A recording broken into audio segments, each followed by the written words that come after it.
নমস্কাৰ মৰমৰ ছাত্ৰ ছাত্ৰীসকল আমাৰ পঢ়াশালী নামৰ এই ইউটিউব চেনেলটোলৈকে তোমালোক সকলোকে স্বাগতম জনাইছোঁ। এই ভিডিঅ'টোত তোমালোকৰ সমাজ বিজ্ঞান কিতাপখনৰ ইতিহাস খণ্ডৰ 10 নম্বৰ যিটো লেছন আছে মৌৰ্য যুগৰ পৰৱৰ্তী ভাৰতবৰ্ষ সেই পাঠটিৰ প্ৰশ্ন উত্তৰসমূহ আলোচনা কৰিম। ভিডিঅ'টো তোমালোকে শেষলৈকে চাবা, ভাল পালে লাইক কমেণ্ট শ্বেয়াৰ আৰু চেনেলটো ছাবস্ক্ৰাইব কৰিবা। ঠিক আছে, তেনেহ'লে এতিয়া আমি প্ৰশ্ন উত্তৰসমূহ আলোচনা কৰোঁ আহা। এতিয়া তোমালোকক 1 নম্বৰত উত্তৰ দিয়া যি দিয়া আছে তাত ক নম্বৰটো হৈছে শুংগ বংশৰ পাছত উত্তৰ ভাৰতত কোন বংশৰ ৰজাই ৰাজত্ব কৰিছিল। উত্তৰটো লিখিবা শুংগ বংশৰ পাছত উত্তৰ ভাৰতত কাণ্ড বংশৰ ৰজাই ৰাজত্ব কৰিছিল। ঠিক আছে, খ নম্বৰটো তোমালোকে লিখিবা প্ৰশ্নটো আছে যে সাতবাহনসকলে ভাৰতৰ কোন অংশত ৰাজত্ব কৰিছিল। উত্তৰটো হৈছে সাতবাহনসকলে ভাৰতৰ দক্ষিণ অংশত ৰাজত্ব কৰিছিল। তাৰপিছত গ নম্বৰ প্ৰশ্নটো হৈছিল তোমালোকৰ কলিংগ ৰাজ্যক বৰ্তমান কি নামেৰে জনা যায়।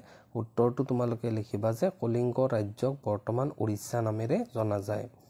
ঠিক আছে, এতিয়া তাৰপিছত ঘ নম্বৰ প্ৰশ্নটো যিটো আছে সেইটো চাইছোঁ ত্ৰিৰাজ্য বুলিলে কোনকেইখন ৰাজ্যক বুজায়। উত্তৰটো লিখিবা ত্ৰিৰাজ্য বুলিলে চোল, চেৰা আৰু পাণ্ড্য এই ৰাজ্যক তিনিখনক বুজায়। ঠিক আছে, এই ৰাজ্যক বুজায় বুলি দিলেও হ'ব বা এই ৰাজ্য তিনিখনক বুজায় বুলি দিলেও হ'ব।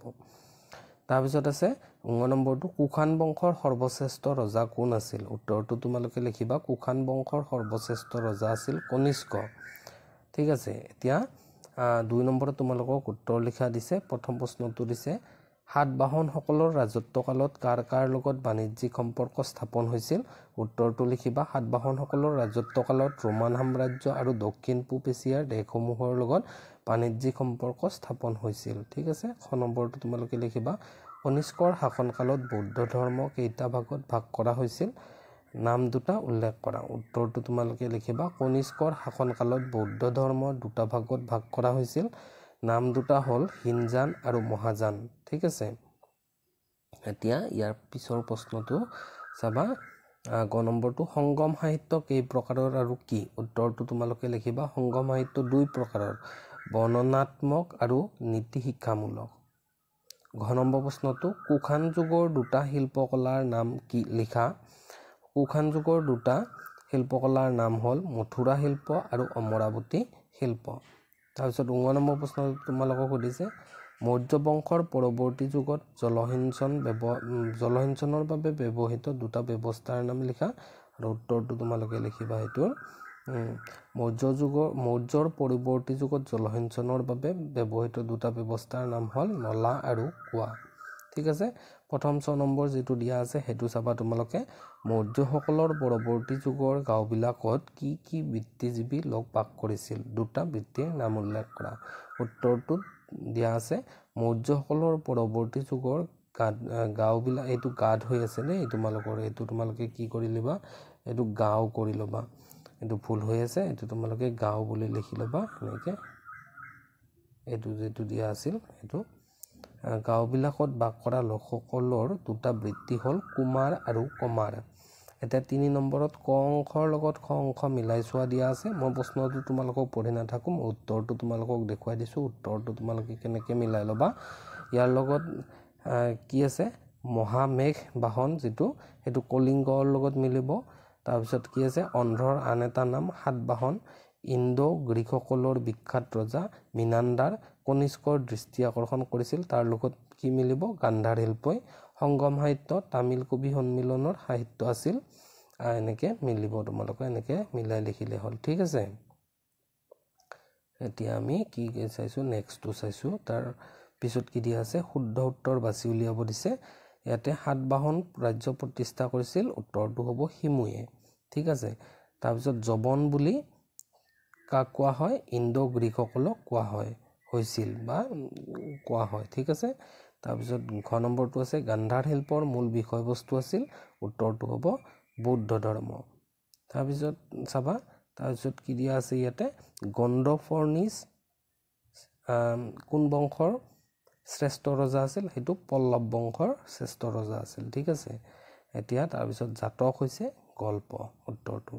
তাৰপিছত 5 নম্বৰটো তোমালোকৰ সত্য নে অসত্য লিখিব দিছে উত্তৰ প্ৰথম প্ৰশ্নটো যেটো আছে কাটন্ত্ৰ আছিল সাতবাহনসকলৰ দিনৰ এখন উল্লেখযোগ্য গ্ৰন্থ উত্তৰটো হ'ব সত্য এই বাক্যটো সত্য তাৰপিছত আছে অশ্বঘোষ হওক ৰাজবাৰ এজন পণ্ডিত আছিল উত্তৰটো তোমালোকে কি লিখিবা এটো হৈছে অসত্য বাক্যটো অসত্য গতিকে উত্তৰটো অসত্য হ'ব তাৰপিছত আছে গ নম্বৰত সংগম সাহিত্য সংস্কৃত ভাষাত ৰচনা কৰা হয় উত্তৰটো হ'ব তোমালোকৰ অসত্য তাৰপিছত ঘ নম্বৰত দিয়া আছে মিনান্দাৰে হিন্দু ধৰ্ম গ্ৰহণ কৰিছিল এটো অসত্য হ'ব 9 নম্বৰটো চাবা প্ৰাচীন ভাৰতলৈ ৰোমান সাম্ৰাজ্যৰ পৰা সোণ আমদানি কৰা হৈছিল এটো সত্য হ'ব তোমালোকৰ তাৰপিছত 6 নম্বৰত তোমালোকক চমু টকা লিখিব দিছে 50টা শব্দৰ ভিতৰত অৰ্থনীতি সমাজনীতি আৰু সংস্কৃতিৰ ওপৰত আলোকপাত কৰি কনিষ্কৰ ৰাজত্বকাল বৰ্ণনা কৰা ঠিক আছে এতিয়া চাবা ইয়াতে তোমালোকৰ কনিষ্কৰ ৰাজত্বকালত দেশৰ অৰ্থনীতিয়ে যথেষ্ট উন্নতি লাভ কৰিছিল আন্তঃবাণিজ্য আৰু বহিৰ্বাণিজ্য উভয় ক্ষেত্ৰতে কনিষ্কৰ যুগে উন্নতিৰ উচ্চ শিখৰ পাইছিল ভাৰতীয় মছলা জলকীয়া চন্দন হাতী দাঁত হীৰা আদি বিদেশলৈ ৰপ্তানি কৰাৰ বিপৰীতে ৰোমান সাম্ৰাজ্যৰ পৰা সোণ আমদানি কৰা হৈছিল কনিষ্কই ভাৰতৰ সাহিত্য সংস্কৃতিলৈও যথেষ্ট অৱদান আগবঢ়াইছিল তেওঁৰ দিনতেই চৰক সংহিতা মহাভাষ্য আদি মূল্যৱান গ্ৰন্থসমূহ এটো গ্ৰন্থ হ'ব এটো সন্থ হৈ আছে দেই তোমালোকৰ এটো তোমালোকে কি কৰিব লাগিব গ্ৰন্থসমূহ ৰচনা কৰা হৈছিল বুলি লিখিবা মথুৰা আৰু অমৰাৱতীৰ শিল্পকলায়ো তেওঁৰ দিনতেই উন্নতিৰ চৰম সীমাত উপনীত হৈছিল তাৰ পিছৰটো চাবা পিছৰ প্ৰশ্নটোত কি লিখিব দিছে তোমালোকক মৌৰ্য যুগৰ পৰৱৰ্তী সময়ত সাধাৰণ মানুহৰ জীৱন ধাৰণ প্ৰণালী কেনেকুৱা আছিল বৰ্ণনা কৰিব দিছে উত্তৰটো চাবা মৌৰ্য যুগৰ পৰৱৰ্তী সময়ত সাধাৰণ মানুহৰ জীৱন ধাৰণ প্ৰণালীত যথেষ্ট পৰিৱৰ্তনশীল আছিল কৃষি কৰ্মৰ প্ৰসাৰ নতুন নগৰ গঠন শিল্প উৎপাদন আৰু বেহা বেপাৰ আদি ব্যাপক পৰিৱৰ্তন হৈছিল গাঁৱৰ সাধাৰণ মানুহখিনিয়ে কৃষি কৰ্মৰ লগতে আন কিছুমান বৃত্তি যেনে কুমাৰ বাঢ়ৈ শিপিনী আদিৰ লগত জড়িত আছিল কৃষি ক্ষেত্ৰত শস্যৰ উৎপাদন বৃদ্ধিৰ বাবে নতুন সঁজুলিৰ ব্যৱহাৰ উন্নত ৰোপণ পদ্ধতি আৰু জলসিঞ্চনৰ ব্যৱস্থা কৰা হৈছিল তাৰপিছত লিখিবা নগৰৰ ওচৰ পাজৰৰ কৃষক আৰু পশুপালকসকলে নগৰৰ মানুহৰ বাবে খাদ্যৰ যোগানো ধৰিছিল এইখিনি লিখিলে তোমালোকৰ হৈ যাব গতিকে মৰমৰ ছাত্ৰ ছাত্ৰীসকল আজিৰ ভিডিঅ'টো তোমালোকৰ এইখিনি আছিল আশা কৰোঁ তোমালোকে এই ভিডিঅ'টোৰ দ্বাৰা উপকৃত হ'বা ধন্যবাদ